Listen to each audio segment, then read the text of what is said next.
Bom dia a todos. Iniciamos formalmente a sessão de julgamento da Sexta Câmara Julgadora do Tribunal de Impostos e Taxas, sessão do dia 5 de setembro de 2024. Eu, Ítalo Simonato, vou conduzir os trabalhos de hoje. Também na composição da Câmara, o Dr. Samuel Riema, Dr. Rafael Zulli, Dr. João Marcelo de Oliveira. Cumprimento também o Dr. Tabir Filho pela representação fiscal, além dos colegas advogados que sustentarão oralmente ou acompanharão o julgamento. Agradeço a gentileza dos colegas de prestigiar a Câmara no dia de hoje. Informo que essa sessão é gravada. Após seu término, será disponibilizado no canal do TIT e no YouTube. Peço a gentileza de deixar os microfones desligados para evitar ruídos e interrupções, só acionando quando forem falar. Solicito, como sempre, brevidade, objetividade dos colegas, tanto nas defesas orais quanto na leitura dos votos. Iniciando aqui pelo auto de infração 422, 841, Sáfilo do Brasil, relatoria Dr. Rafael Zulli, verá sustentação oral aqui pelo Dr. Felipe, que se encontra presente. Então, passo a palavra ao Dr. Zulli para contextualizar a acusação fiscal. Fica à vontade, Dr. Zulli. Bom dia a todos, espero que todos estejam bem, né? E vamos lá, é um processo muito complicado, mas é um recurso misto, e desse recurso misto, nós temos aí que foi negado o provimento, recurso de ofício, ao ordinário, e foi provido, enquanto o item 1 e foi provido o item 2. Por isso que nós tivemos o recurso de ofício, e aí temos a acusação de ter deixado de pagar o imposto no montante de 9 milhões e uns valores relativamente grandes no período de 2016 e 2017, decorrente de operações de saída de mercadorias tributárias omitidas ao fisco, apuradas por meio do levantamento fiscal, realizado por fundamento ao artigo 509 do regulamento, conforme se demonstra pelas fichas de levantamento fiscal, no caso específicos, e pelas cópias dos documentos juntados. O 2 são infrações relativas ao crédito de imposto, por ter de ser creditado também no período parecido, 1 de 16 a 12 de 17, decorrente de entrada de mercadorias em relação às quais não houve revenda posterior, circunstância imprevisível na data da entrada na mercadoria, conforme se comprar pelos documentos juntados. O 3 é infrações relativas ao argumento fiscal na entrega, remessa, transporte e de mercadoria, porque ele recebeu também, num período parecido, mercadorias sem documento fiscal, sendo que os suprastados valores são apurados por meio de levantamento fiscal específico. Basicamente, são essas as informações. Perfeito, regulamento notificado, o contribuinte ingressa com substanciosa defesa, traz argumentos no geral, diz que trata-se de revenda de óculos, estojos, e uma das grandes questões aqui é o tal do estojo em uma embalagem de proteção de óculos, que não há como imaginar um sem o outro, Então, ele insiste muito nisso, ele fala do item 2 também. Perfeito. Houve manifestação fiscal, houve uma diligência em relação a esse processo, tendo em vista a realização, tendo em vista a importância do respeito ao princípio da verdade mandatória, em princípio que seja confrontados os argumentos defensivos da resposta, especialmente aqueles que, em tese, contestam a validade dos valores calculados e premissas adotadas. Então, foi realizada essa diligência, houve resposta do fisco, e a adesão de primeira instância, ela entendeu procedente em parte o trabalho fiscal, e tem um fator de pagamento de operações de mercadorias identificadas como emitidas pelo fisco, e a parte dispositiva é julgo parcialmente procedente ou auto de infração, lavrado contra Sáfilo do Brasil para limitar os juros, e por isso o recurso de ofício. Nossa, peraí, li alguma mensagem que tentar apagar aqui do tempo. Safiro para limitar os juros à taxa de CIT, mantendo no mais incólume o AIM. Então, ele manteve os itens do AIM, adveio o recurso de ofício, por parte da representação fiscal. que se manifestou, né? E a representação, na oportunidade de concluir pelo não provimento, adveio o recurso ordinário, com preliminares e vários argumentos também muito substanciosos, tá? Em relação aos 3 itens. E, basicamente, então, eu concluo meu relatório de forma mais simplificada e aguardo a realização da sustentação oral, noticiando que devo tentar digitar a sustentação oral. O senhor dispõe de 15 minutos para realizá-la. Muito obrigado. Obrigado, Zoli. Doutor Felipe, a palavra é sua. Bom dia a todos. Obrigado, senhor relator. Eu vou fazer uma apresentação aqui, PowerPoint, para ajudar a compreensão. Por favor, me digam se os senhores conseguem visualizar aqui a minha tela.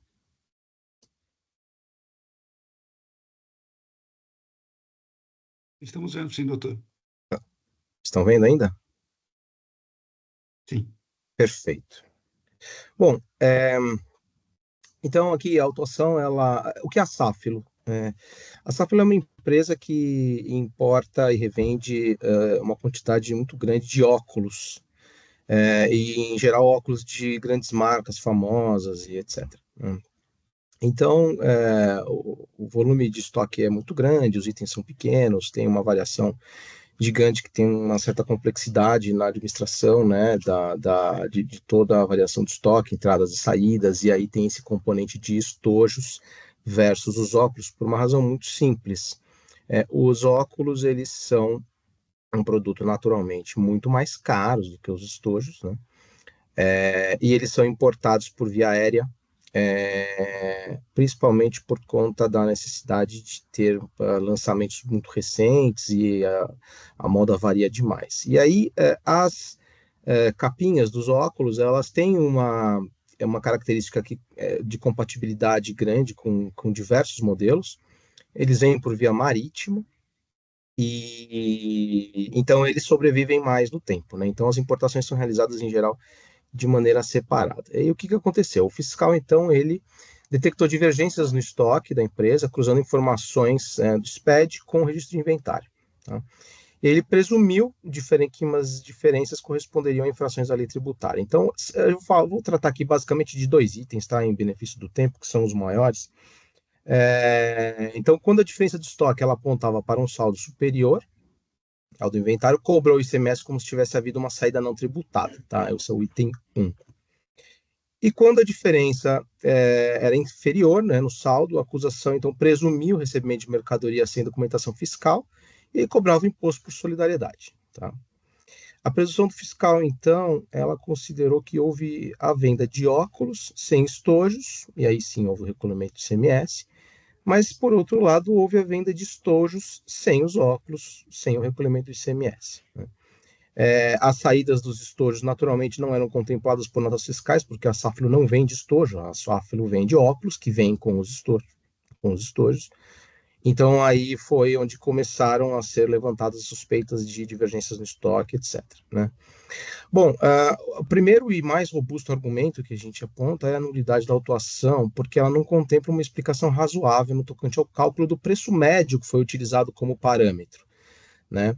Porque no fim do dia, numa conta muito não explicada, você teve um arbitramento de quase R$ 3.000 por um estojo de óculos, tá? Então, isso causou um descolamento absurdo da realidade, porque você não cobra R$ 3.000 por um estojo de óculos, né? E também houve alguns problemas no próprio levantamento fiscal. Há um laudo no processo que mostra que o próprio arbitramento, se usados os mesmos dados, com o mesmo critério do fiscal, geraria algumas divergências, tá?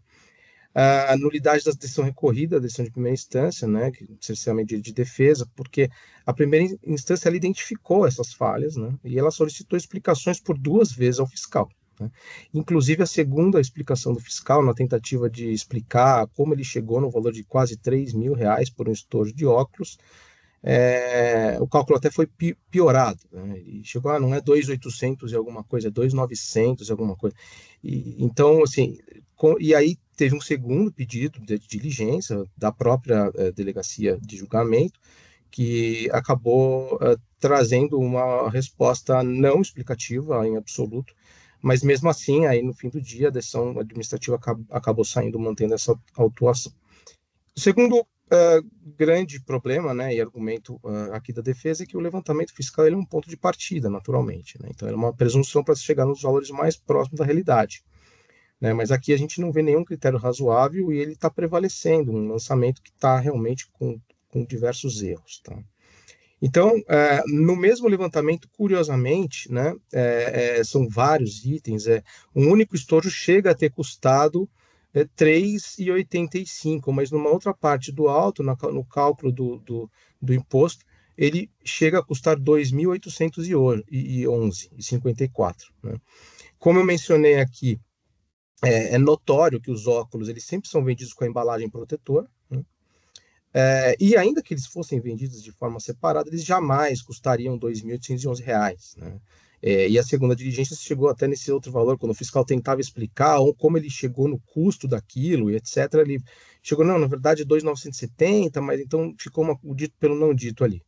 Então, a gente ataca bastante a credibilidade do lançamento, né? Porque tem uma incerteza e liquidez da cobrança, ela salta aos olhos realmente. E aí, o que nós detectamos é que o que fundamentou a conta que levou a esse valor surreal de quase R$ 3.000 por um estojo de óculos, né? Foram 6 notas fiscais, basicamente, tá? Que tem situações das mais variadas, dentre as quais eu menciono aqui sinistro de um veículo do ativo da empresa, né? Então, assim, há uma incompatibilidade da natureza das operações com o preço médio praticado para cobrar imposto num patamar surreal.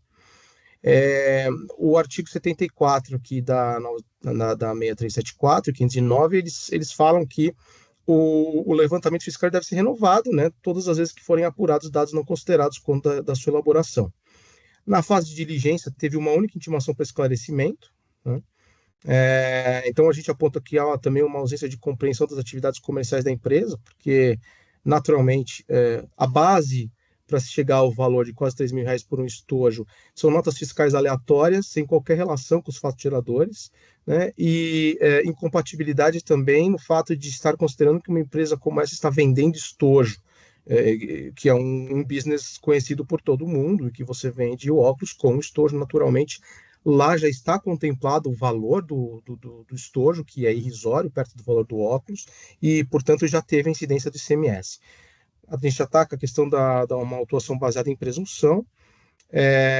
Aqui a gente aponta as divergências, né, do preço unitário adotado, né? Então, chega a ter uma variação de quase 2.000%. Né? Na questão de adoção do valor unitário, a legislação ela determina que devem ser considerados esses detalhes da atividade econômica do contribuinte, isso não foi visto no caso, tá? Então, o que engorda bastante o auto de infração é em um determinado momento em que ele considerou para 15.200 registros desse produto, um ICMS a pagar, considerando a base de cálculo de quase R$ 3.000 por um estojo, quando chega no ICMS de surreais R$ 7.700.000, mais multa e juros, né? Juntamos um laudo contábil que destrincha todo o racional, tenta entender como ele chegou no valor médio dos estojos, né? E o laudo ele ataca bastante o critério adotado, né, pela fiscalização, né, que lançou acriticamente uma acusação de saída de quantidade expressiva, né, sem tomar devidos cuidados, né? Enfim,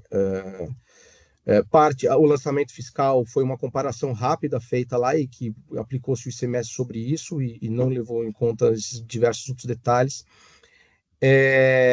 Então, aqui a gente traz basicamente, né, de forma mais criteriosa, né, e contábil esses apontamentos que o laudo traz. E no fim do dia, o que a defesa alega é que a saída dos óculos do estojo se dá como item único, naturalmente, né? E o valor desse item já está contemplado na base de cálculo da saída, né, da venda.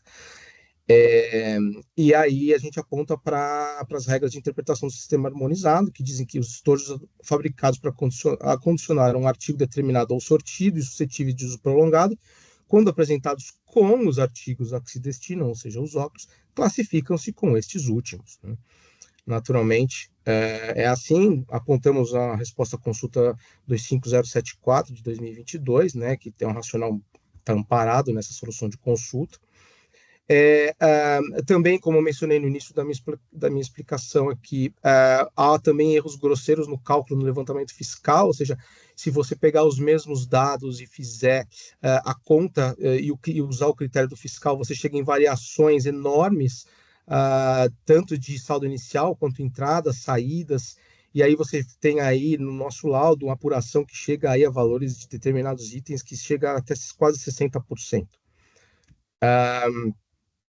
Então, a questão do item como genérico, né, para classificação do estojo é autorizada pela própria Cefaz, tem resposta à consulta. Esse aqui é apenas um elemento para que não haja desconforto no que se refere à descrição dos estojos. E aí, a base de cálculo surreal levou a um valor de CMS muito alto. Se considerar para um outro critério que está no próprio levantamento, bagunçado, de 3,85 por caixa,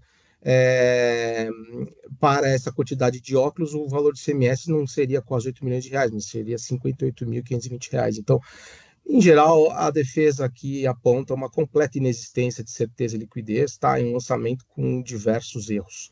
Eu fico à disposição dos senhores, agradeço o tempo de todos e um bom julgamento.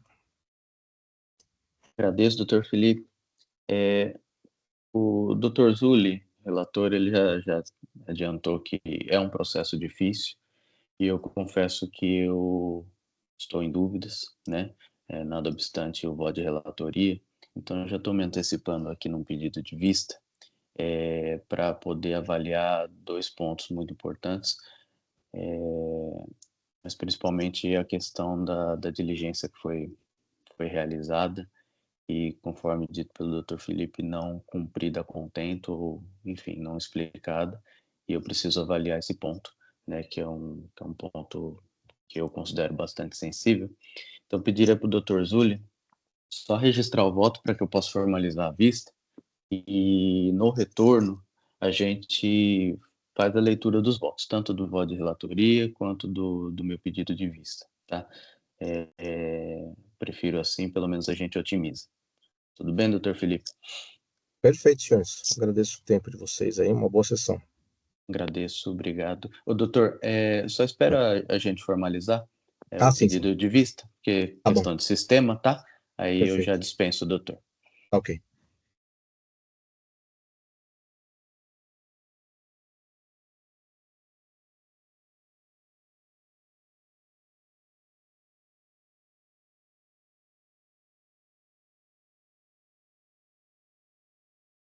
Eu estou registrando, realmente o que aconteceu aqui comigo? É um processo um pouco complicado. Tá? A parte, na verdade, que eu vejo, eu realmente não consegui desvencilhar, né, essa diferença. Realmente, na maior parte, o estojo acompanha o óculos, mas existem estojos também que são vendidos. Eu já comprei vários estojos, tá? Estou só te registrando aqui. Comprei vários estojos que eram daqueles tipo de óculos emblemáticos, né? Que eu tinha, ou que eu trouxe e tal. Por que ele não registrou minha? Então, isso eu acho que é muito. Copiou. Só um minutinho que eu estou com um problema técnico aqui. E na minha mente ele copiou tudo. Todo o voto. Eu vou ter que subir até o topo para poder tirar o resto. Vamos lá.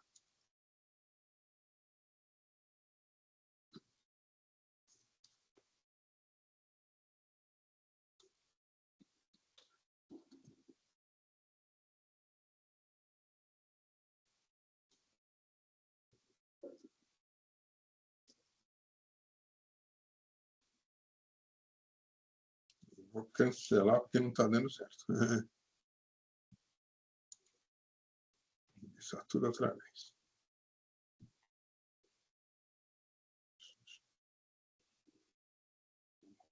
Está aqui.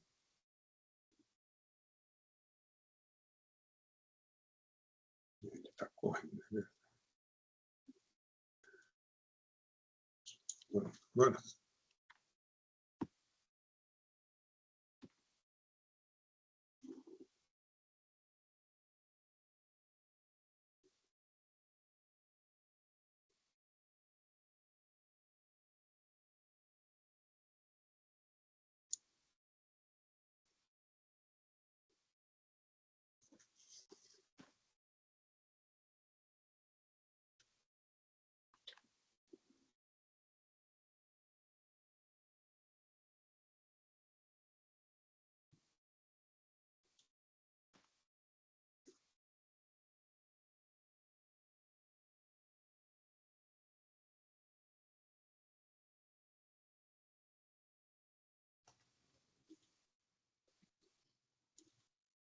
Perfeito, 5 de setembro. Então, aqui está em ordem.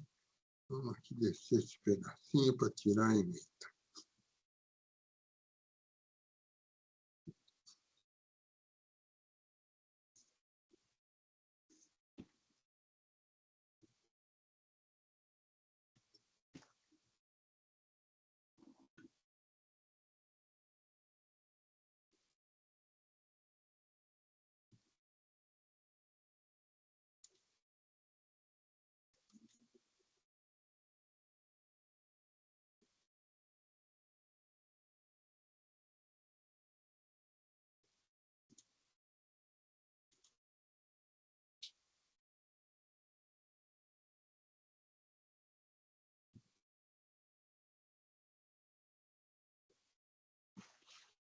Está registrado.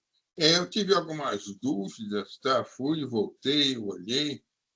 O contribuinte fala aqui em algumas notas, mas ele não faz uma referência objetiva, está registrada. Zuli, As notas que deram esse deixa eu ensejo, só te interromper espero rapidinho. o seu voto. Não, tá bom. Só que eu acho que você tem que registrar. O ordinário foi parcialmente, não foi? Não, o ordinário foi integralmente negado o prosseguimento. Então, deixa eu Não, voltar aqui. não, teve o item 2, É só o lembra? item 2, né? Só o item 2. Peraí. Deixa eu ver aqui.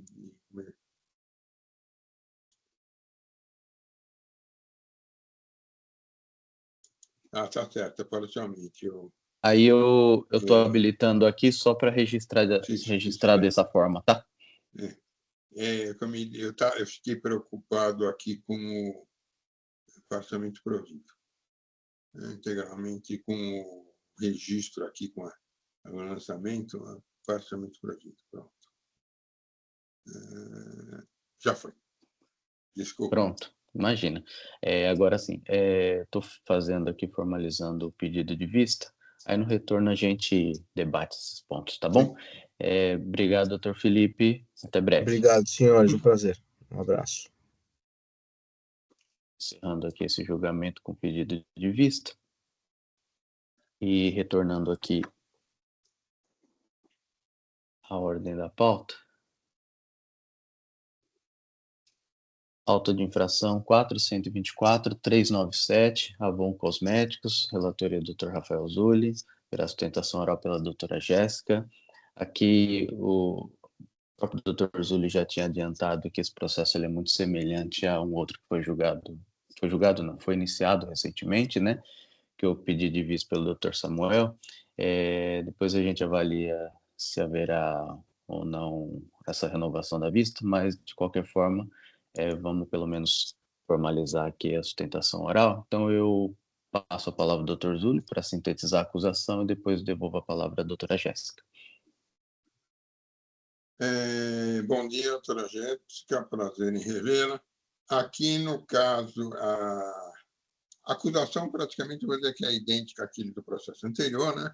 Creditou-se devidamente do ICMS no período de abril de 2014, através do lançamento extemporâneo do valor de registros fiscais apurado a título de ressarcimento de ICMS que teria sido pago maior em operações com mercadoria sujeita a ST. O crédito foi feito mediante lançamento em dia referente a 4 de 2014, apresentado em 29/1/15, como outros créditos do campo 57 e discriminando no relatório de apuração os valores das operações próprias no campo ressarcimento, fundamento artigo 269(2) do regulamento, o contribuinte foi notificado a comprovar e segue exatamente essa explicação do fisco, tá? Houve a apresentação de defesa, a defesa basicamente ela fala, por exemplo, tá? E é substanciosa, em nulidade do AEM, erro de apuração, vício de motivação, falta de liquidez, afronta ao contraditório e devido processo legal. O recurso ordinário repete referidos argumentos. Há também a questão de uma diligência que foi realizada. No recurso ordinário, a recorrente ataca a diligência, diz que os documentos juntados em grande quantidade não foram sequer examinados, o julgador também não examinou os documentos, enfim, traz substanciosos argumentos em relação a isso, e fala também na ocorrência de decadência pelo 150, não pelo 173, insiste, tá? E diz quanto ao fundamento jurídico do crédito efetuado, do efetiva apropriação de créditos e sua legitimidade, da informação do destinatário sobre o não uso do crédito, do processamento foi regular, tá? Houve uma petição juntada pela recorrente interessada em peça, juntada às suas 29.602, ante o exposto de as notícias como da incorporação, requer a substituição processual da recorrente Avon para a sucessora Natura, perfeito? E, efetivamente, nós chegamos, então, vou dizer, neste ponto da sustentação oral, em relação ao qual eu abro oportunidade para a senhora se manifestar e digo que, mais uma vez, vou tentar digitar a sustentação oral. Então, a senhora tem 15 minutos para a sua sustentação. Bom dia a todos, obrigada, doutor Zulli, pelo relatório, é um prazer revê-los. Novamente estamos aqui para a discussão de auto de infração lavrado contra a Avon sobre acreditamento indevido apropriados na AGIA de abril de 2014. E decorrem também de pagamentos em duplicidade, por suposta inobservância aos procedimentos da Portaria CAT 17. O presente caso, assim como o que estava na sessão recente e foi relembrado pelo Dr. Ítalo, faz parte de uma leva de autos de infração lavrados sucessivamente em face da Avon e que contemplaram diversos vícios e nulidades. Alguns deles já foram julgados e cancelados em definitivo por esse TIT, seja pelo reconhecimento das nulidades, seja pela comprovação do direito ao crédito. Inclusive, o Dr. Samuel, na sessão anterior, relembrou de um desses casos que foi reconhecida a nulidade, né? Outros casos ainda aguardam julgamento, como é o presente. Inicialmente, eu quero destacar que a decisão recorrida ela é nula em razão da inconsistência na análise dos documentos apresentados pela recorrente e também por ofender a verdade material, bem como por partir de premissa equivocada. Isso porque o crédito ele tem como origem um pagamento em duplicidade de ICMS próprio da Avon nas saídas internas de mercadorias em território paulista com destinos às revendedoras. Como é de conhecimento, a Avon ela atua principalmente no segmento de porta a porta. A decisão ela aplicou equivocadamente a Portaria CAT 17, ignorando que os créditos tomados pela recorrente estavam corretamente fundamentados na Portaria CAT 83. A decisão ela desconsiderou a documentação anexada aos autos, que demonstrava claramente que os créditos de ICMS próprio foram legitimamente tomados em relação às saídas internas de mercadoria. E a recorrente ela apresentou toda a documentação pertinente a comprovar o direito, incluindo as notas fiscais e a composição dos valores de créditos lançados na AGIA de abril de 14. Contudo, esses elementos e provas não foram devidamente considerados pela instância de piso. E além da nulidade da própria decisão, também deve ser reconhecida a nulidade do próprio auto de infração, porque a fiscalização, em 2 diligências fiscais, ela analisou a questão com base na portaria CAT 83, mas não questionou o direito ao crédito realizado por documentos com valores e ela analisou, né, com base na portaria CAT 83, e não questionou o direito ao crédito relativo aos valores inferiores a 50 FESPs, mas tanto a autuação quanto a decisão recorrida mantiveram a acusação com base na portaria CAT 17. Então, a gente teve, durante esse processo, 2 diligências fiscais que fizeram uma análise do direito ao crédito à luz da portaria CAT 83, e, por outro lado, a gente tem um auto de infração que fundamenta a acusação fiscal sobre o descumprimento da portaria CAT 17. Então, veja, as próprias diligências reconhecem que o direito ao crédito aqui ele deve ser analisado à luz da portaria CAT 83. De forma que resta evidente que falar em descumprimento da portaria CAT 17 aqui não tem cabimento, justamente porque não é o fundamento da tomada de crédito no presente caso. E as provas documentais, elas demonstram que todas as operações, elas foram devidamente registradas e informadas com base em documentos transmitidos ao fisco, incluindo notas fiscais, GIA e a escrituração fiscal contábil. As provas dos créditos, elas partem dos seguintes dados que foram apresentados pela Avon antes da lavratura do auto de infração, inclusive. Planilha discriminando as quantidades de mercadorias de entrada, planilha discriminando as notas fiscais de saída interna com os respectivos dados das notas fiscais, a planilha discriminando todas as notas fiscais representativas de devoluções de mercadoria, demonstrativos indicando as somas do ICMS próprio, objeto de saídas internas de mercadorias que já haviam se sujeitado anteriormente à incidência do ICMS-ST e que, portanto, não deveriam ter sido tributadas.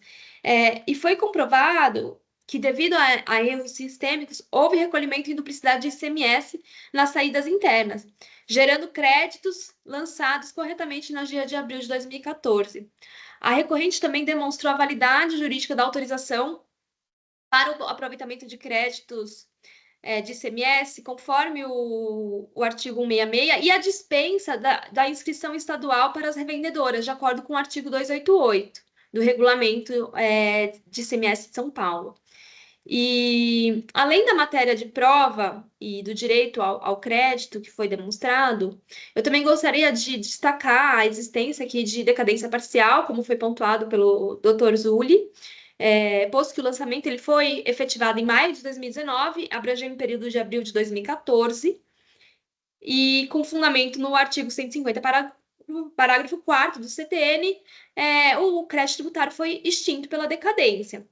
E a matéria já é conhecida por todos vocês, acredito que eu não preciso aprofundar nessa matéria, mas faço questão de reforçar justamente porque salta aos olhos. E por fim, não menos importante, também requeremos o afastamento dos juros de mora, considerando que a empresa possuía saldo credor no período, conforme os dias acostados em folhas 9 do processo administrativo, e nos termos do artigo 565 do regulamento. Isso é expresso na norma e deve ser respeitado. Assim, reiteramos o pedido para que seja julgado procedente o recurso ordinário da Avon, com reconhecimento da nulidade da decisão recorrida, ou ainda para que seja reformada, cancelando-se o auto de infração. Com isso, eu termino aqui a minha exposição. Agradeço novamente aos senhores e me coloco à completa disposição para qualquer esclarecimento que seja necessário. Muito obrigada. Agradeço, doutora Jéssica. Doutor Samuel? Presidente, bom dia a todos. Dada a similitude ou até identidade aqui dos casos, eu me antecipo e gostaria de pedir vista desse processo, né? Naquela sessão anterior, eu acho que o senhor estava ausente, eu até mencionei que já tinha examinado um caso também dessa empresa, semelhante a esse, em 2022. Então, foi até esse motivo que ensejou o meu pedido de vista no caso anterior. Então, dada todas essas circunstâncias, eu gostaria de levar em vista novamente. Perfeito. Vou solicitar o Dr. Zulli para mais uma vez registrar o voto e o Dr. Samuel formaliza após isso.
Registrado.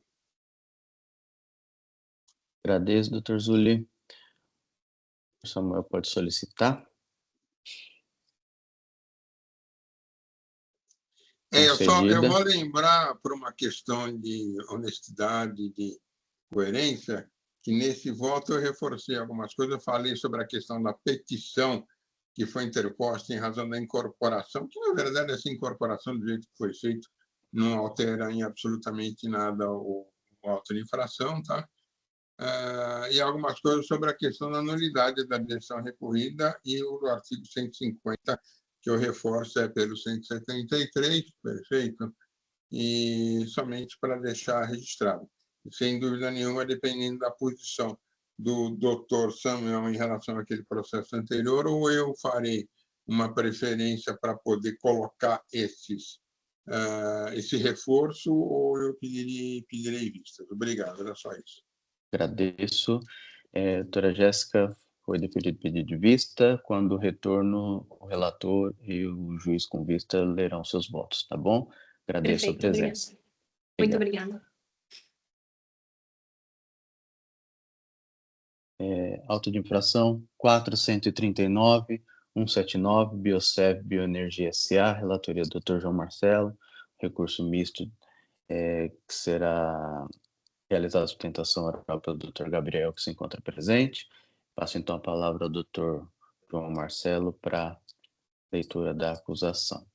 Eu só pedi, doutor Ítalo, para fazer já o registro. Tá, eu iniciei aí, o doutor consegue fazer agora.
Feito o registro, eu vou dar só uma contextualização da acusação, doutor, se o senhor me permitir.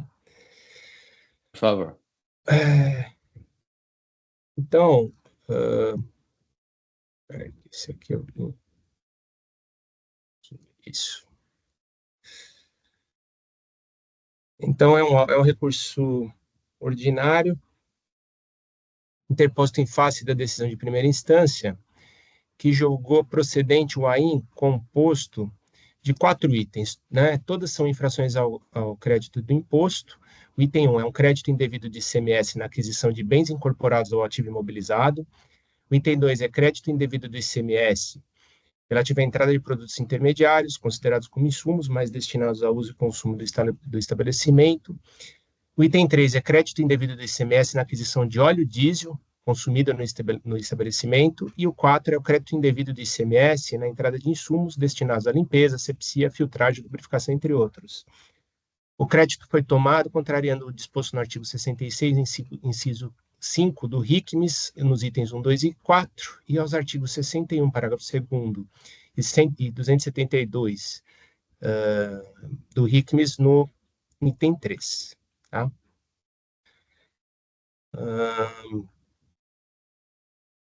Foi feito um pedido de retificação de julgado, ainda em relação à decisão de primeira instância, né? Feito esse pedido aí, foi negado foi negado, né, pelo diretor da DTJ, mas acatou o recurso ordinário. Ele chegou ao tribunal, foi para a colenda da 8ª Câmara, que decidiu pela anulação da decisão de piso por conta do item 1.3 do AIN, que, segundo ela, havia, que é a questão do creditamento do óleo diesel, e que haveria algumas... é falado duplicidade no lançamento e não teria ficado demonstrado, né? Então, foi proferida uma nova decisão em primeira instância que abordou essa questão, né, de uma forma bem clara do que aconteceu. Foi interposto um novo recurso ordinário, né, e em resumo, as alegações do contribuinte são as seguintes.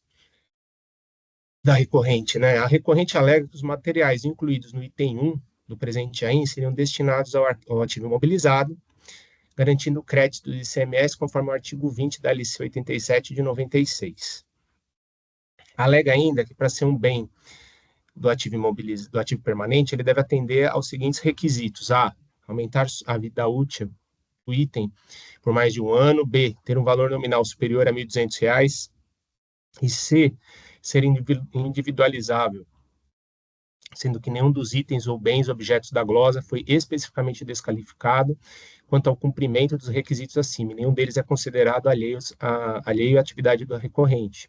Que a recorrente afirma que a Lei Complementar 87 de 96 e o artigo 66, inciso 1 do RICMES, não exigem que os bens do ativo permanente estejam diretamente relacionados à atividade do estabelecimento, mas apenas que não sejam alheios a esta.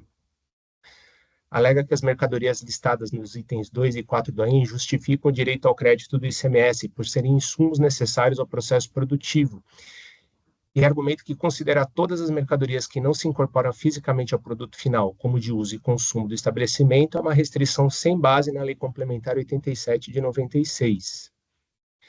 Alega que, segundo o entendimento do STJ, o direito ao crédito do ICMS depende da análise da natureza dos bens adquiridos para determinar se são de uso e consumo ou insumos, e que o crédito deve ser reconhecido para insumos, mesmo que não integrem o produto final, conforme a LC 87 de 96.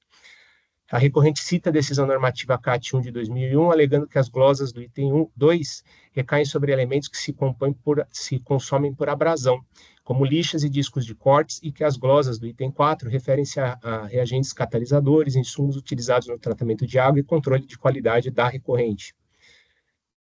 Quanto ao item 3, alega que o crédito do ICMS decorrente da aquisição do óleo diesel foi lançado com base no artigo 269.2 do RICMES, devido à interrupção da substituição tributária sem duplicidade no aproveitamento dos créditos, mas com incongruência na descrição da infração. Afirma que a CEFAS já reconheceu na consulta tributária número 728 de 2010 a possibilidade de ressarcimento e aproveitamento do ICMS-ST na aquisição de óleo diesel para processos industriais, e que, quando da aquisição de óleo diesel pelo estabelecimento da recorrente, essa poderá aproveitar o crédito correspondente ao ICMS-ST, consoante dispõe o artigo 269 do RICMES, e, subsidiariamente, alega que a multa aplicada tem caráter abusivo, confiscatório, e pede a redução ou relevação da penalidade, eis que aplicada em desrespeito aos princípios da vedação de confisco, da proporcionalidade e da razoabilidade. A recorrente protestou por sustentação oral, a representação fiscal se manifestou, no sentido de não prover o recurso de ofício. Em contra-razões, a recorrente reiterou os termos do seu recurso, a representação fiscal se manifestou, né, em relação ao recurso ordinário, oportunidade na qual reiterou os termos da decisão, protestando pelo não provimento, com a consequente manutenção do AIN. As folhas 1565 e 1613, a recorrente traz aos autos notícias dos embargos de divergência em agravo em recurso especial número 1771, 775, 781 de São Paulo, julgado em 11 de outubro de 2023, Nesse julgamento, o voto da relatora, acolhido por unanimidade, afirmou que a ALC 87 de 96 permite um amplo creditamento de insumos e materiais intermediários. Assim, os contribuintes podem se creditar de todas as mercadorias adquiridas que não utilizadas no processo produtivo, mesmo que sejam consumidas ou desgastadas gradualmente, desde que seja comprovada a necessidade de sua utilização para a realização do objeto social da empresa. Em 26/6 foi distribuído. Não havendo outros requerimentos, devolvo a palavra ao seu presidente. Agradeço, doutor João Marcelo. Doutor Gabriel, muito bom dia. Palavra do senhor. Bom, primeiramente, um bom dia a todos. Cumprimento o senhor presidente, senhor relator, demais julgadores, demais presentes nessa sessão de julgamento. De fato, o resumo do caso é precisamente este, não é? Trata-se de uma autuação de 4 itens, todos eles sobre créditos de ICMS. Anteriormente, a decisão de origem não havia analisado a preliminar sobre o item do ICMS-ST do óleo diesel. Por essa razão, foi apresentado pedido de retificação e recurso ordinário. O pedido de retificação não foi conhecido. Recurso ordinário foi provido para a nova decisão, mas a nova decisão permaneceu no mesmo entendimento, apenas limitou os juros em linha com a nova súmula 10. Todavia, essa decisão ela necessita de reforma, não é? Como dito, os 4 itens do auto de infração tratam a rigor da mesma matéria, de créditos de ICMS. No tocante ao item do ICMS-ST sobre o óleo diesel, que é aquele que havia também uma preliminar, essa preliminar nós reiteramos em nosso recurso e ela trata justamente de uma causa de nulidade da autuação, porque no relato da autuação é dito que houve um creditamento feito em duplicidade. E duplicidade nada mais é do que 2 vezes o mesmo crédito.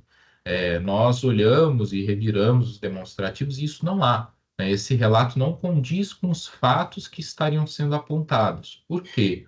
Porque os tais 2 créditos são créditos de valores diferentes a título diferente, não é? Um seria o creditamento da operação própria e o outro pela operação presumida. Todavia, não são o mesmo, nem o valor coincide. Portanto, não seria possível falar duplicidade. Caso se desejasse autuar, a justificativa, a lógica, a descrição deveria ser outra. Só que também no mérito este item não procede, porque o que a recorrente fez nada mais foi do que, à luz da quebra da cadeia de circulação presumida daquele óleo diesel, que foi adquirido pela usina para uso no seu processo produtivo, ela tomou crédito não apenas sobre a operação própria, à luz do valor de aquisição, mas sim também daquela parcela do ICMS que já havia sido recolhido por substituição tributária e que dizia respeito às operações subsequentes que não acontecerão justamente porque o diesel foi empregado no processo produtivo.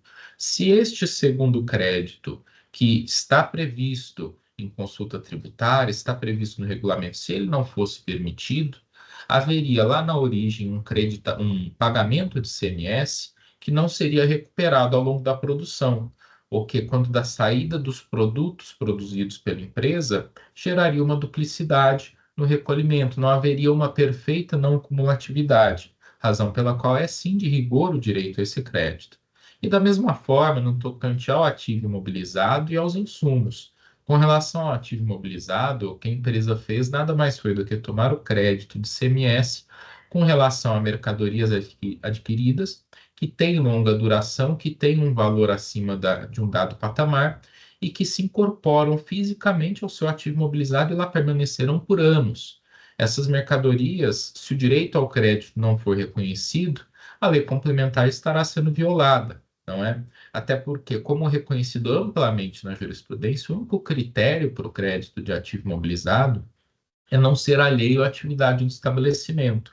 E no tocante às mercadorias cujo crédito foi glosado, não houve o apontamento de que elas seriam alheias, não houve nem mesmo o apontamento de qual requisito não estaria sendo preenchido. Apenas se disse que elas seriam partes e peças, portanto não se teria direito. Com base, sabe-se lá em qual fundamento legal, que a lei não prevê isso. E com relação aos 2 itens de insumos, não é? Com relação aos produtos químicos, os itens que foram creditados são exatamente aqueles que estão previstos na decisão normativa CAT 01, não é? Tratamento de afluentes, tratamento de água, que são itens, inclusive, que se consomem integralmente no momento da sua utilização, não é? Um exemplo simples, quando eu uso o hipoclorito de sódio para tratar água, eu não consigo recuperá-lo depois, ele se consome naquele mesmo momento. Só que no tocante aos outros insumos também, que são a maior parte da autuação, como as facas, as lâminas, as camisas de moenda, todos esses produtos eles são essenciais à produção do açúcar e do etanol, que são os objetos da empresa, não é? E se o crédito deles for negado, o que se haverá será uma violação à Lei Complementar 87. E neste ponto, nós havíamos destacado desde a impugnação e posteriormente trouxemos, inclusive, um julgado mais recente do STJ, que uniformizou esse entendimento no âmbito da primeira sessão, a qual, é bom lembrar, congrega as duas turmas que tratam de direito tributário, na qual a primeira sessão, por unanimidade, foi expressa ao dizer que a Lei Complementar 87 ela não traz a exigência de que o consumo do insumo se dê de forma imediata ou que ele seja incorporado fisicamente ao produto final. Basta que o insumo seja propriamente um insumo, não é? Que seja um input no processo produtivo necessário à consecução do produto final, necessário à consecução do objeto da empresa, ainda que o consumo dele seja por desgaste ou seja um consumo gradativo. Então, à luz desta interpretação, que é o que está propriamente na lei complementar, todos os itens que foram glosados deveriam conceder o direito ao crédito, que é o crédito vindicado pela empresa. Para além de todos estes pontos, em caráter subsidiário, nós ainda destacamos que o patamar da multa aplicada, inclusive incorporando juros dentro da própria base de cálculo da multa, ele é um patamar confiscatório, porque o Supremo Tribunal Federal tem reiterado os julgados no sentido de que as multas podem ir ali até 25, 30, dependendo da decisão, 40% do valor do tributo, e aqui se trata de uma penalidade de 100%. Nesses termos, nós reiteramos nosso recurso e pedimos o cancelamento da autuação. Agradeço, doutor Gabriel. Doutor Samuel. Doutor Ítalo, eu gostaria de me antecipar aqui antes à leitura do voto do doutor João Marcelo, mas como a gente já tem acesso ao voto, e também não é novidade o meu posicionamento diverso quanto a essa matéria, inclusive que é objeto do processo que está pautado, é o próximo da pauta, então gostaria de antecipar e já registrar o meu pedido de vista. Tranquilo. Inclusive, como o processo está registrado, pode já registrar a solicitação para poder ferir. E aí, quando do retorno, o doutor João Marcelo vai ler o voto dele, o doutor Samuel lerá também o seu voto e a gente conclui esse julgamento. Então, por hora, doutor Gabriel, esse processo está saindo em vista e quando do retorno, todas as posições vão ser consolidadas na leitura, tá bom? Agradeço a presença. Muito obrigado. Bom dia a todos. Bom dia. Encerro esse julgamento.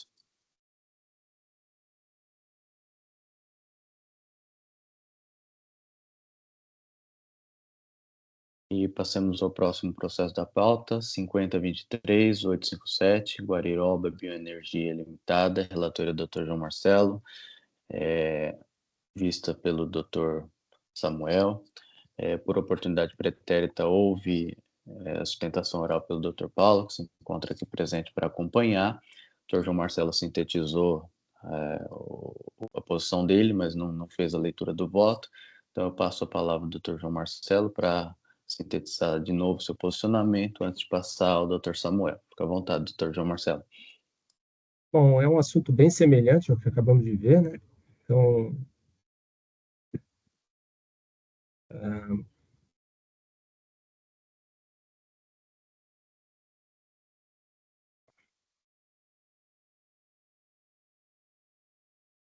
é um ato de infração que foi lavrado, né?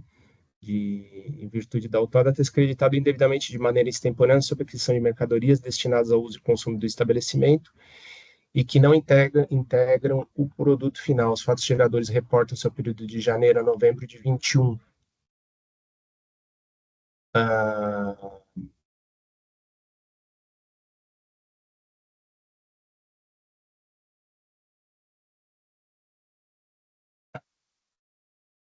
Nesse ponto, a gente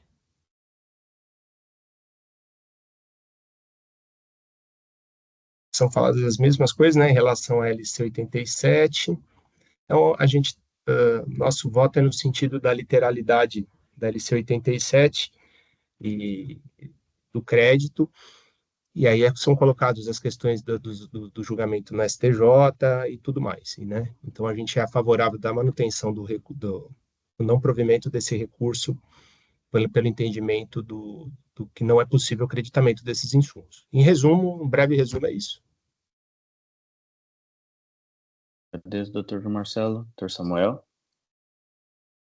Obrigado pela palavra, doutor Ítalo. Parabenizo o doutor João Marcelo pelo voto.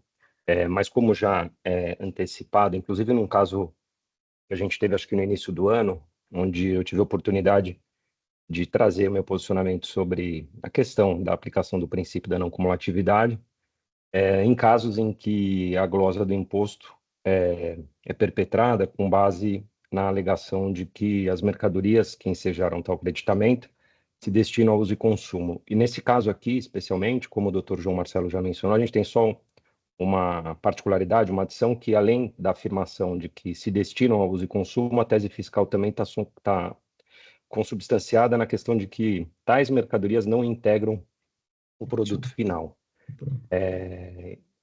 Então, partindo aqui para a análise do recurso ordinário, eu acabei acolhendo as duas teses sustentadas pelo contribuinte. A primeira de que o AIM contém um vício e, portanto, deve ser decretada a sua nulidade. Esse vício consiste no fato de que toda a alegação relativa e que sustenta a glosa dos créditos, ela está calcada tão somente em afirmações genéricas, né, de forma que não foi feito um enfrentamento individualizado dos itens ou dos grupos de itens semelhantes, onde o fisco poderia ter apresentado seus fundamentos e motivos por que tal item ou grupos de itens são considerados mercadorias de uso e consumo. O fisco parte de uma relação que foi apresentada pelo contribuinte, e de lá ele fala, olha, todas essas mercadorias se destinam ao uso e consumo, sem fazer qualquer linha de raciocínio sobre por que tal item ou grupos de itens são considerados de uso e consumo. Né? Então, eu entendo que essa técnica de elaboração de auto, ela não merece prosperar, entendo que contém vício, justamente por você aglutinar e não tratar de forma individualizada. Então, portanto, aí reconheço a primeira alegação da tese sustentada pelo contribuinte de que o AIM contém vício. E, para mim, é flagrante esse vício. Passando ao mérito, eu trago as minhas considerações sobre tanto a Lei Complementar 87 de 96, quanto o Regulamento do ICMS, que reproduziu na íntegra as disposições da Lei Complementar quanto ao direito do crédito do imposto, para trazer meu posicionamento de que a questão de que essas mercadorias deveriam integrar o produto final não estão na legislação. Isso fica muito claro da leitura dos dispositivos legais, de novo, seja pela lei complementar, seja pelo regulamento do ICMS. Trago também referências de que esse entendimento, esse posicionamento é originado lá da legislação anterior do convênio ICMS 66 de 88, salvo engano, e também tinha um fundamento na legislação do IPI, né, de que tinha disposição de que os itens que ensejam direito ao crédito, eles necessariamente precisam ter contato ou integram um produto final. Com a Lei Complementar 87 de 96, fica muito claro que essas condições deixaram de estar previstas na legislação. Também trago aqui a questão de que, neste caso, o contribuinte demonstrou a utilização, o funcionamento e o vínculo desses itens com o objeto social da autuada, né? De que é salvo engano, uma usina e produz bagaço de cana, energia. Então, traz fotos, traz a demonstração da aplicação dos itens. E, por fim, eu trago também, até pegando por empréstimo a sustentação oral que foi realizada no processo anterior, com relação à decisão que foi proferida pelo STJ, em 1º de dezembro de 2023, validando, né, ratificando esse posicionamento de que a questão da legislação atual, a legislação vigente, não tem essas condições. Trago também uma decisão do TJ de São Paulo, também recente, 2022, nesse sentido, e também, lá no finalzinho, eu cito e faço referência a algumas decisões que foram proferidas por este egrégio tribunal, pelo TIT, inclusive, bastante recente também, de 15/12 de 2023, inclusive da Sexta Câmara, não nessa composição, mas numa composição anterior, e também da Câmara Superior, aí mais recente, um acórdão de 2 de abril de 2024, onde também tem a ratificação do posicionamento de que esses materiais que a gente pode chamar de intermediários ou secundários não tem como condição integrar ou se consumir imediatamente no processo produtivo. Então, a meu ver, é inequívoco, portanto, que o trabalho fiscal revela-se improcedente e, desta forma, não merece prosperar, razão pela qual a decisão de primeira instância deve ser reformada, determinando-se assim o cancelamento do AIM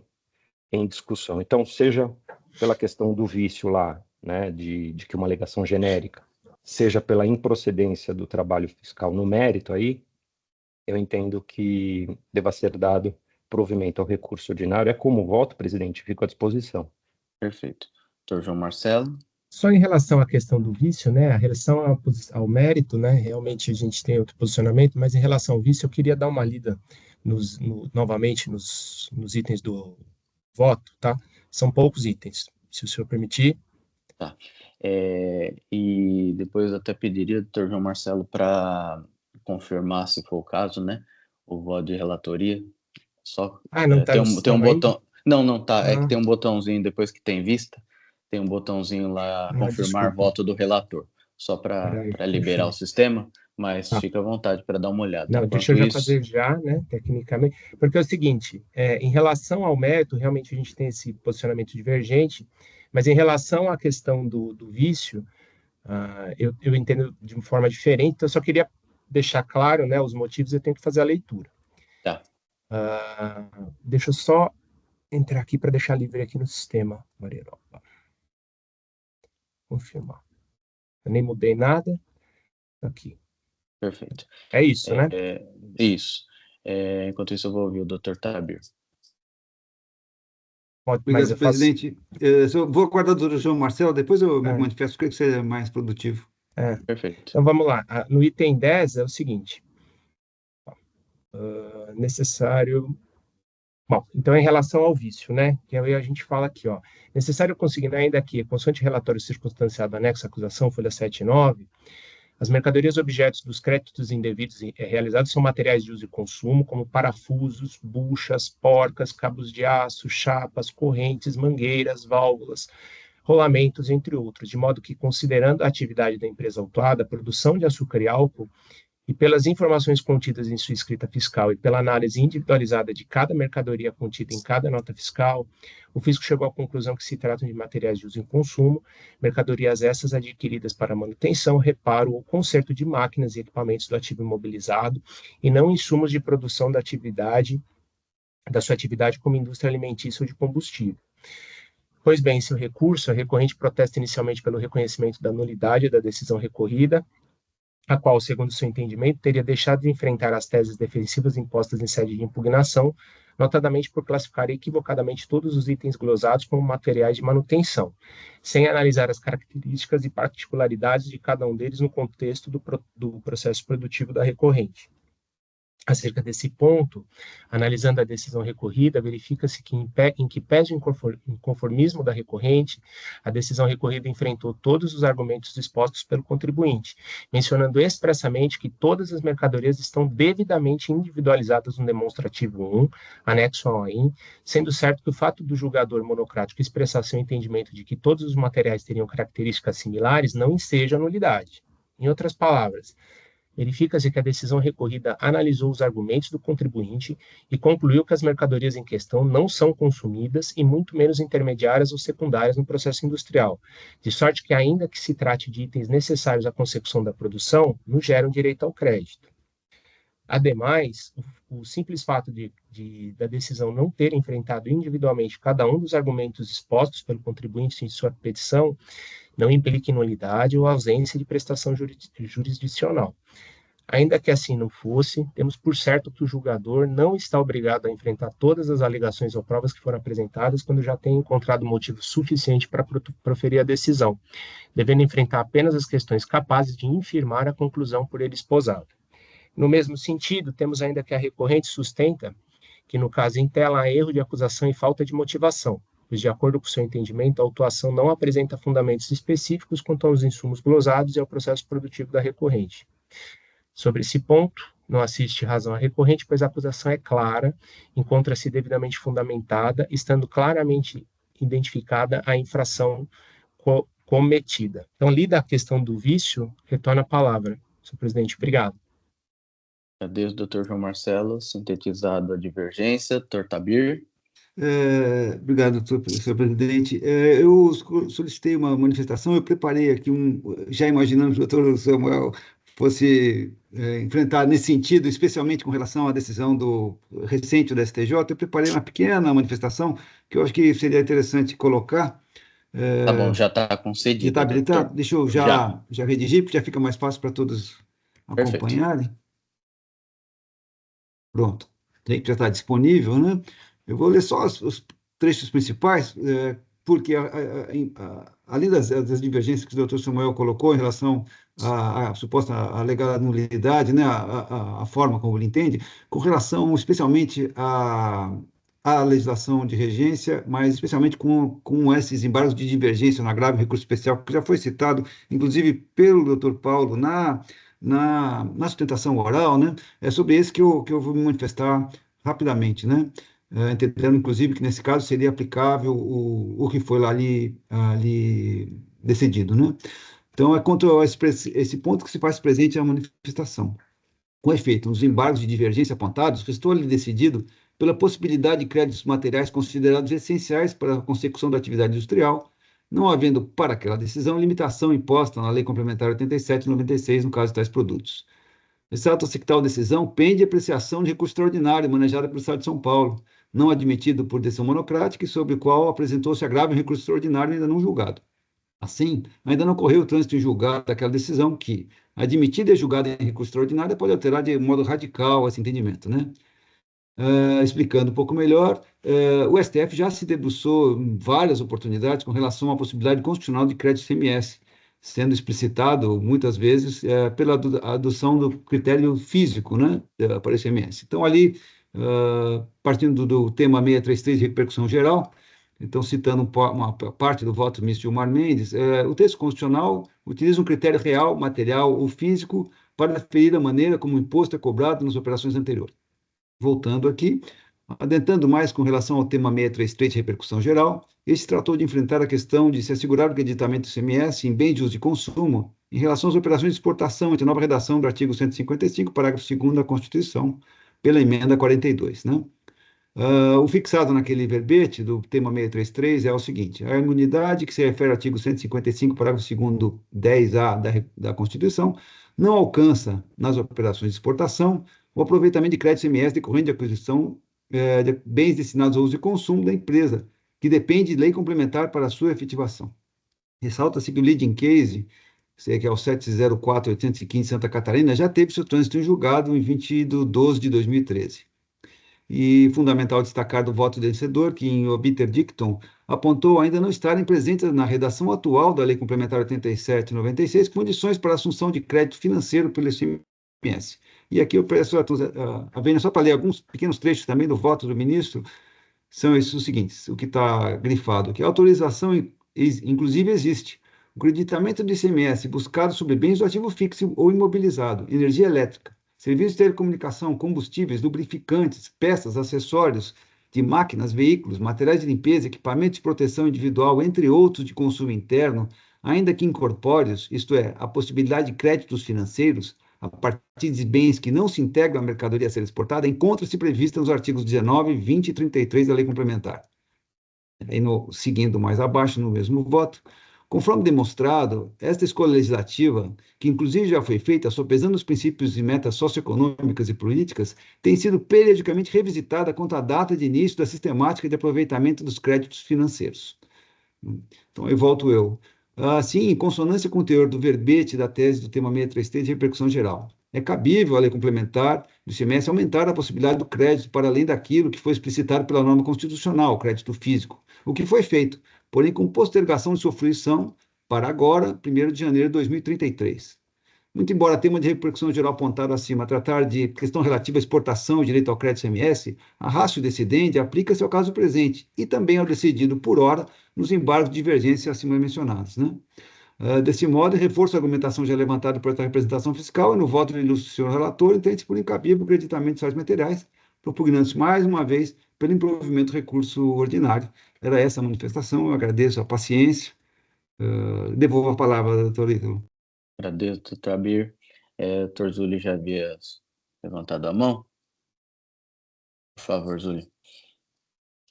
Obrigado, senhor presidente, mas eu vou fazer ponderações. Por exemplo, no voto do doutor Samuel de Vista, na verdade, ele traz algumas colocações que, na teoria, são muito interessantes, mas eu preciso fazer um contraponto com a prática, com aquilo que acontece, que é exatamente o que está na decisão recorrida, que é exatamente o que está no voto do doutor João, e, efetivamente, analisando a questão de cada ponto, cada mercadoria.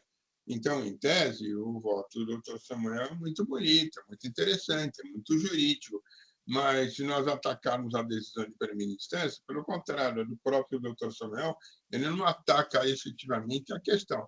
E aí, aquilo que foi bem lido e bem apontado pelo doutor João, lá no item 10, né, ele diz, olha, é necessário consignar ainda que, consoante o relatório circunstanciado, as mercadorias objeto de crédito indevido realizado são materiais de uso e consumo. Está claro aqui, olha, como parafusos, buchas, porcas, cabo de aço, chapas, correntes, mangueiras, válvulas, rolamentos, dentre outros.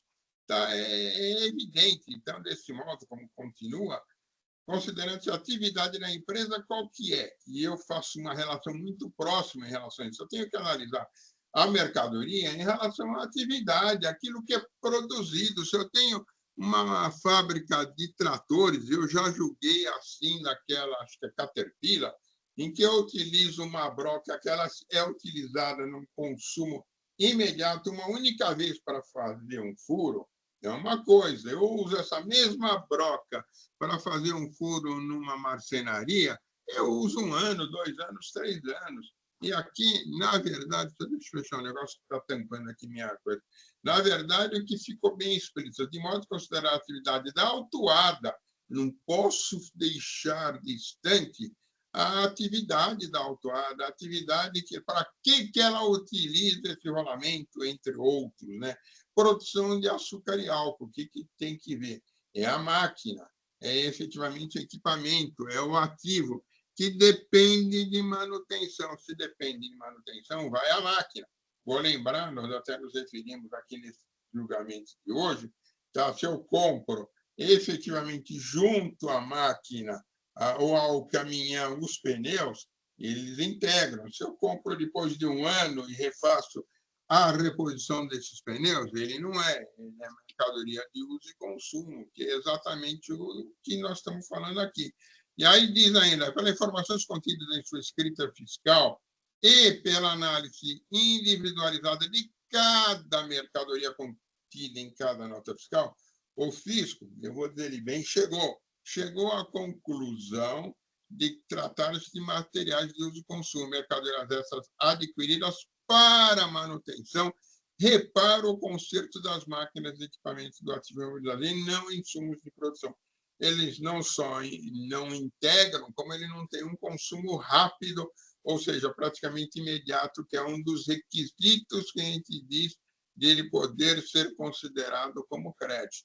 Então, para mim, a situação aqui é clara, o julgador bem analisou, doutor João, efetivamente, ele desceu a minúcias, tá? Ainda ele coloca ponderações muito interessantes no item 11, e, efetivamente, eu não vejo como extrapolar a esses conceitos, que são conceitos milenários do ICMS. Eu brinquei ainda na última reunião que nós tivemos no Codecon, que nós estávamos discutindo uma coisa totalmente diferente, que seria a emissão dos novos documentos fiscais na reforma tributária, e eu disse, poxa, o que nós estamos discutindo aqui em relação, nós temos que lembrar, foi o finalzinho da reunião, o finalzinho da minha fala, nós temos que lembrar de um livrinho bem fininho, que não chega a 100 folhas, tá? De um grande professor meu, de um grande amigo meu, inclusive também do filho dele, tá? Que diz o ICM, não o ICMS, já o ICM na lei complementar do auxílio de Costa. Tá? Então, na verdade, nós estamos fugindo a todos esses conceitos do que é o ICM e do porquê que assim ele foi construído. Então, eu vou acompanhar a voto do Dr. João. Agradeço, doutor Zúlio. Doutor Paulo, esclarecimento de fato? Perfeito, senhor presidente. Bom dia a todos, cumprimento todos aqui presentes e parabenizo pelos votos. 2 esclarecimentos de fato só, doutor Ítalo, em relação à boa manifestação da representação fiscal, a quem eu cumprimento a combatividade aqui, mas o ponto de fato é o seguinte, como já dá para extrair até da própria fala da representação fiscal, aquele precedente do STF, repercussão geral, tratou de tema diverso, então, relacionado a crédito vinculado a operações de exportação, e também a referência ao crédito, ao critério para acreditamento que consta do voto do Gilmar Mendes, também foi um obter dictum. Então, no entender da recorrente, aquele precedente não se aplicaria de forma automática ao caso, o que difere do precedente em sede de embargo de divergência, que foi muito bem mencionado pelo julgador Samuel Riema. De fato, aquele precedente se encaixa perfeitamente, até porque o recorrente, naquele caso do STJ, é uma usina sucroalcooleira, tal como a recorrente. E, só para complementar, a pendência de agravo em recurso extraordinário do Estado de São Paulo, naquele caso do STJ, a nosso ver, não é um impeditivo para aplicação do ratio dissidente nesse caso, já que esse recurso não tem efeito suspensivo automático e também não há nenhuma decisão lá no STJ ou no próprio STF que tenha conferido tal efeito ao recurso. São essas considerações que eu gostaria de fazer breves e agradeço. Agradeço, doutor Samuel. Sim, presidente, obrigado. Gostaria só de fazer um contraponto em relação à fala do doutor Zúlio, que justamente quando ele acaba citando algumas mercadorias, ele acaba incorrendo também, de certa forma, com todo respeito, no mesmo vício do auto de infração, porque falar porcas, parafusos, começa a citar alguns itens, só que não tem somente esses itens, né? Então, também acaba sendo um contraponto por parte dele totalmente genérico. E aí, até para evidenciar a minha preocupação, né, e não concordância quanto a essa técnica, seja em decisão de primeira instância, seja no auto de infração, eu cito aqui, e vou fazer a leitura peço a licença, no meu parágrafo 31 do meu voto, que é, a título de exemplo, cito a membrana de osmose reversa, que foi considerada pelo fisco como material de uso e consumo, sendo que a autuada esclarece que tal item é utilizado no tratamento e destinação de resíduos industriais, cujo direito ao crédito é reconhecido pela decisão normativa CAT 1 de 2001. E eu coloco entre parênteses aí, justamente o item que é reconhecido pela decisão normativa CAT, que é produtos químicos utilizados no tratamento de água afluente e efluente. Contribuinte, neste caso, demonstra a aplicação desse item em utilização. Então, por isso o meu entendimento que não dá para a gente admitir a lavratura do auto de infração quando glosa crédito de forma genérica, simplesmente pegar pela descrição do item e concluir que tais itens se destinam a uso e consumo. Há a necessidade, a meu ver, do enfrentamento de cada um desses itens ou de grupos de itens. E um outro ponto, já terminando, presidente, é a questão, de novo, do prazo e da recorrência de aquisições, que o doutor Zúlio mencionou. De novo, essas condições não estão na legislação. São essas considerações, presidente. Agradeço, doutor Samuel. Feitos todos os Terzulli?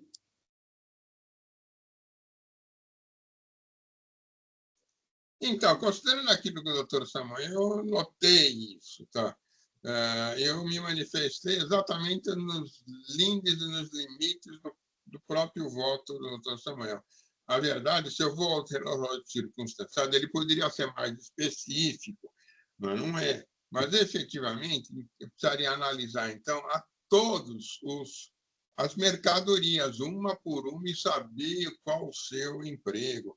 E aqui ainda vai, olha, interessante no relatório circunstanciado lembrar o item 3, olha, em resposta à notificação, o contribuinte alega que, mesmo não se integrando no produto, se consome ou se desgasta na atividade de fim de estabelecimento. Esses insumos são responsáveis por manter a linha de produção em perfeito funcionamento. A subtração desses insumos indiretos inviabiliza a produção dela. Não inviabiliza, ele paralisa a máquina. E aí eu tenho que repor o funcionamento da máquina. Então, me desculpe. Então, efetivamente, se um ou outro, efetivamente, eu poderia retirar, concordo, mas eu precisaria analisar, ter efetivamente essa mercadoria e ver a sua utilização e se ela se consome nesse processo. É só isso que eu queria fazer. Eu não posso generalizar.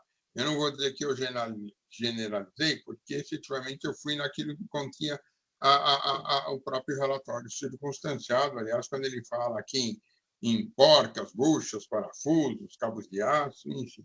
Tá? Eu encerro aqui a minha. Obrigado, doutor João Marcelo.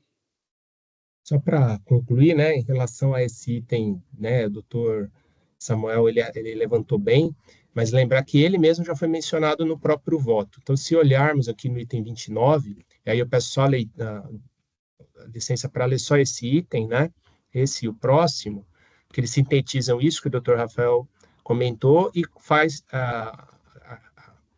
o contraponto ao que o doutor Samuel falou. Então, nós temos aqui, ó, no item 29, do meu voto, né? Então, outros 5, com relação a partes e peças empregadas na reforma, atualização, reparo, consertos do bem do ativo permanente, como no caso das membranas de osmose reversa, temos por certo que a decisão normativa CAT 1 de 2000 dispõe que as mesmas geram direito ao crédito do imposto somente quando adquiridas em conjunto com as referidas máquinas e equipamentos, o que não é o caso dos autos, né? E com efeito, resta claro que as mercadorias em questão se enquadram apenas no conceito de materiais de uso e consumo, nos termos do artigo 5º do RICMES 2000, já que não são utilizadas na comercialização e nem tampouco empregadas na integração do produto ou para consumo no processo de industrialização, sendo certo que é vedada a apropriação de créditos sobre tais bens, tais itens, nos termos do artigo 66.5 do RICMES, com esteio no artigo 33 da LC 8796, acima transcrito. Então, foi lido já. Obrigado, senhor presidente. Obrigado, doutor João Marcelo. Para assim feitos esclarecimentos, só eu não mencionei nada e eu acho importante eu frisar um ponto, porque assim como no voto de relatoria, eu tenho me filiado à jurisprudência que prevalece aqui na Câmara Superior desse Tribunal, que mantém entendimento no sentido, né, de que esses materiais secundários para fins de creditamento devem ser consumidos integral e instantaneamente no processo produtivo. O doutor Samuel até citou um precedente da Câmara Superior, recente, mas que, a meu sentir, ele não traduz exatamente o que é a jurisprudência afirmada, porque ali a presidência era outra, muitos substitutos, e acabou ficando 8-8, né? Enfim, ficou um negócio invertido, mas que não traduz exatamente o que tem se firmado a Câmara Superior nesse sentido.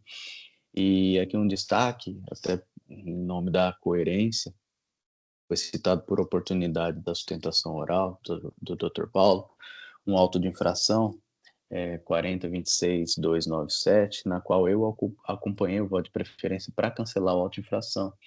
E por oportunidade daquele julgamento, conforme é possível se extrair da própria gravação da sessão, que foi no dia 14/12/2023, eu acompanhei o voto divergente nas conclusões, considerando que os bens creditados eles foram corretamente considerados como pertencentes ao ativo, frisando que a contribuinte, naquela oportunidade, ela detinha projeto para construção de um maquinário e não manutenção ou reparo, sim a construção, era uma máquina para fabricação de fraldas, traduzindo, né, aquilo como ativo imobilizado da empresa, lançando no SIAP, tomada do CRE nas proporções legítimas, enfim. Circunstância que eu considero distinta da aqui tratada, tá? Então, só para, em nome da coerência, lá eu acompanhei, mas acompanhei por razões outras. Aqui eu vou me filiar, como eu tenho feito, com o voto de relatoria, entendendo que já é hora desse tribunal talvez reavaliar essas questões à luz da jurisprudência judicial. Esse tribunal não prospera se ficar dando murro em ponta de faca, então é preciso acompanhar isso, mas por hora a jurisprudência é essa. E é assim que eu tenho votado e por hora é assim que eu vou continuar votando. Feitas essas considerações, eu encerro aqui os debates e faço a verificação do quórum.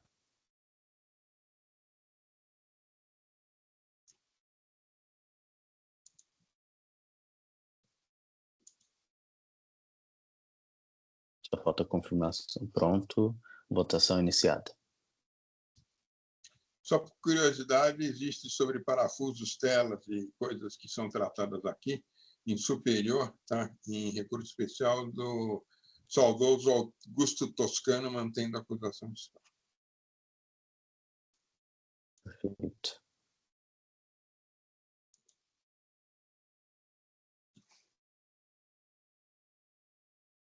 Todos votaram? Está a votação. Aqui, doutor Paulo, prevaleceu o voto de relatoria pela manutenção do auto de infração. Agradeço a participação e muito obrigado. Bom dia para o doutor. Muito obrigado, senhor presidente. Bom dia a todos. Boa semana. Obrigado. Encerro aqui o julgamento.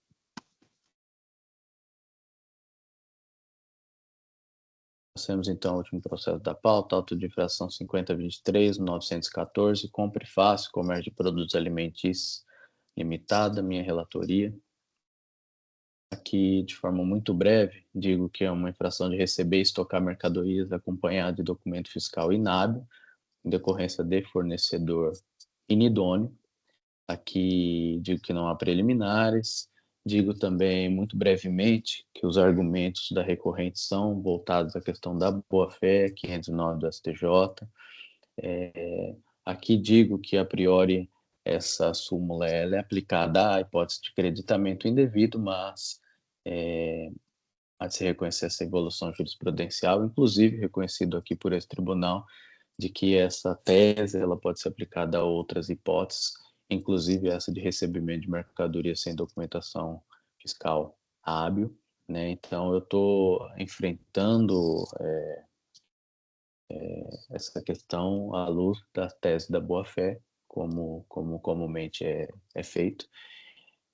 Vejo a questão dos pagamentos, a comprovando os pagamentos que eu destaco um a um, folha a folha, traduzindo um valor de 1.800.000, sendo que as operações objeto da autuação perfazem o valor de 2.300.000. Então, temos aí uma diferença de mais de 500.000 de pagamentos não comprovados, o que por si só traduz aí a insuficiência das provas de pagamento.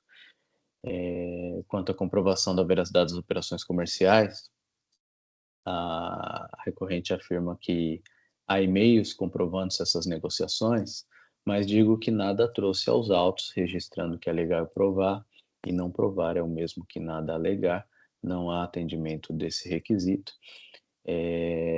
Entendo que a questão da verificação da regularidade da empresa anteriormente à realização das operações, por mim, está superado pelo advento das notas fiscais eletrônicas, mas fato é que todos os requisitos devem ser cumpridos e, se não foram cumpridos, não há como se acolher a tese da boa-fé. Em resumo, é isso. Entendo que não há boa-fé. Há argumentos relativos à forma de acusação, né? Defende que que a recorrente, que na qualidade de substituída tributária, não tem qualquer relação jurídica com o recolhimento do ICMS, e digo sem razão recorrente, a responsabilização solidária encontra-se corretamente delineada no inciso 11 do artigo 11, seu parágrafo 1º, e aqui reforço que a documentação fiscal inábil é, nos termos do artigo 184.1, considerado como sem documento fiscal. Assim, a exigência fiscal nada tem a ver com a regra da substituição tributária, evidenciando que a recorrente defende daquilo que não compõe a acusação fiscal. Repita-se, não há responsabilização da recorrente por supletividade, mas sim por solidariedade. Igualmente, não procede o argumento de exclusão da penalidade, na qual ela fala sobre o artigo 85.1L, e eu digo que defende a recorrente daquilo que não é acusada. Ao afirmar que não pode ser aplicadas as capitulações da penalidade prevista no artigo 85.1L, parece ignorar que a conduta infracional foi, na verdade, penalizada pelo disposto no artigo 85.3A, sem prejuízo da exigência do imposto devido por solidariedade. Portanto, nada a se apreciar nesse ponto. Afinal de contas, ela se defende algo que não está sendo acusado. Então, eu estou conhecendo o recurso, estou negando provimento e já registrei o voto. Dr. Tabir, tem alguma consideração nesse caso? Não, senhor presidente, obrigado. Obrigado, Dr. Samuel. Senhor presidente, com relação às diferenças dos pagamentos, eu vi que o senhor apontou até no seu voto que é aproximadamente R$600 mil. O contribuinte, ele traz alguma explicação quanto a essa diferença? Não, ele não justifica. Esses pagamentos, inclusive, eles estão juntados em sede de fiscalização, né? Foi instruído com o auto de infração, e de lá para cá nada foi dito, a não ser os pagamentos foram feitos, tem prova de pagamento, mas não justifica, não planilha isso, que seria interessante, né? Se você planilha, você consegue identificar, porque esse é um ponto mais sensível ainda. Tem esses pagamentos, esses blocos de pagamento, e eu não consigo nem relacioná-los para dizer se porventura eu entendesse que essas provas de pagamento parcial poderiam servir para excluir essa ou essa ou essa acusação, nem isso eu consigo fazer, porque ele não justifica, né, a que serve porque cada um dos pagamentos. Chama atenção os valores individualizados e depois o total, que acho que é de aproximadamente 1.800.000 que é feito esses pagamentos, só que ficam faltando aproximadamente R$600 mil, né? E não é Sim. desprezível. Não, sim, o valor não é. Os valores realizados são substanciais, só que a diferença também é substancial, né? Então, eventualmente já aconteceu de eu dispensar valores pouco substanciais, né, R$1.000, porque pode ser diferença de pagamento, de recebimento e tudo mais. Desconto, Mas né? aqui, desconto, claro, mas aqui são valores que claramente dizem respeito a operações, né? Então eu não consigo dispensar nesse ponto. Não, perfeito, eu estou satisfeito, então vou acompanhá-lo. Perfeito. Dr. Zulli? Eu também vou acompanhar, né, o caso de responsabilidade subsidiária, supletiva. A verdade é direta, acho que o auto de infração está correto, na notificação, não há nada, e efetivamente, eu vou dizer que eu aplico a súmula 509 nesse tipo de caso. Nós vamos pensar o seguinte: se a gente fizer um comparativo, realmente há uma irregularidade, essa irregularidade é evidente, eu estou lhe acompanhando no total. Perfeito. Dr. João Marcelo? Sem considerações, parabenizo pelo voto, doutor Ito. Digo que vou Obrigado. acompanhar. Obrigado. Agradeço. Quórum? Eu caí, presidente, estou retornando. Só um minutinho. Perfeito. Sem problema.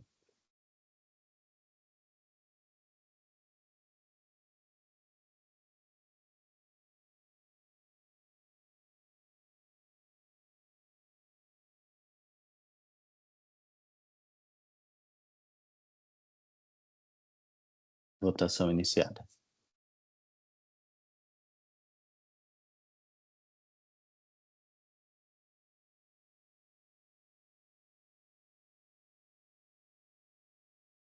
Encerro a votação. Prevalecendo o voto de relatoria que conhece e não provê do recurso ordinário, encerro o julgamento e, de mesmo modo, encerro aqui no EPAT a sessão de julgamento para que seja gerada a ata e peço a gentileza ao Oswaldo para encerrar a gravação. Encerrado, presidente.